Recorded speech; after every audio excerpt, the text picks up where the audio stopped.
Hello everyone. इस video में हम जानेंगे इवैल्यूएशन सिस्टम यानी मूल्यांकन प्रणाली के बारे में। इवैल्यूएशन सिस्टम हमारे यूजीसी नेट के पेपर 1 में जो हमारी फर्स्ट यूनिट है टीचिंग एप्टीट्यूड उसमें पूछा जाता है। हम इसका आज एक टाइप करेंगे जिसका नाम है निर्माणात्मक मूल्यांकन यानी फॉर्मेटिव इवैल्यूएशन।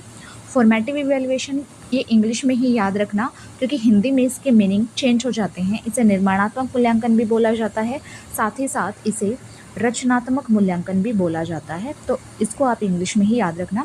फॉर्मेटिव इवैल्यूएशन जो होता है वो एक सतत मूल्यांकन है यानी कॉन्टिन्यूस है, ये लगातार होता रहता है।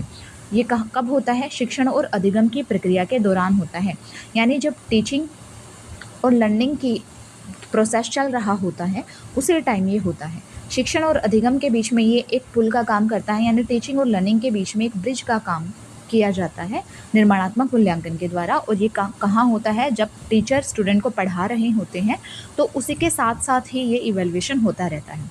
शिक्षक कक्षा में छात्रों के साथ अंतःक्रिया के दौरान सुधारात्मक प्रतिपुष्टि प्रदान करते हैं, यानी स्टूडेंट्स के साथ इंटरेक्शन होता रहता है और उस इंटरेक्शन के दौरान ही उन्हें फीडबैक भी प्रोवाइड करवा दिया जाता है।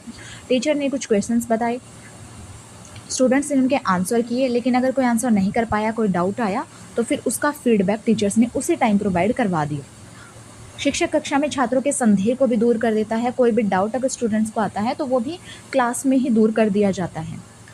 इसमें मूल्यांकन जो है वो शिक्षण के दौरान ही होता है। इवैल्यूएशन कहाँ होता है? शिक्षण के दौरान ही होता है, पढ़ाने के दौरान ही होता है। मान लीजिए टीचर ने कुछ पढ़ा दिया और फिर उसी टॉपिक से रिलेटेड कुछ क्वेश्चंस पूछे गए, तो उसी टाइम उसको इवेलुएट कर लिया गया कि जो उसने पढ़ाया है क्या स्टूडेंट्स की समझ में वो आया है या नहीं।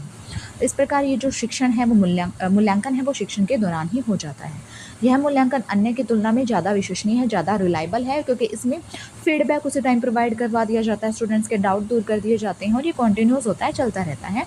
इसके एग्जाम्पल हम ले सकते हैं, जैसे क्लासरूम क्विज़। पहले टीचर ने कोई टॉपिक पढ़ाया, फिर उसी टॉपिक पर क्विज़ ऑर्गेनाइज करवा दिया। डिस्कशन हो सकता है, चर्चा हो सकती है, और असाइनमेंट्स वगैरह जो टीचर्स हमें असाइनमेंट्स वगैरह देते हैं वो भी हमारे फॉर्मेटिव इवैल्यूएशन में ही आता है।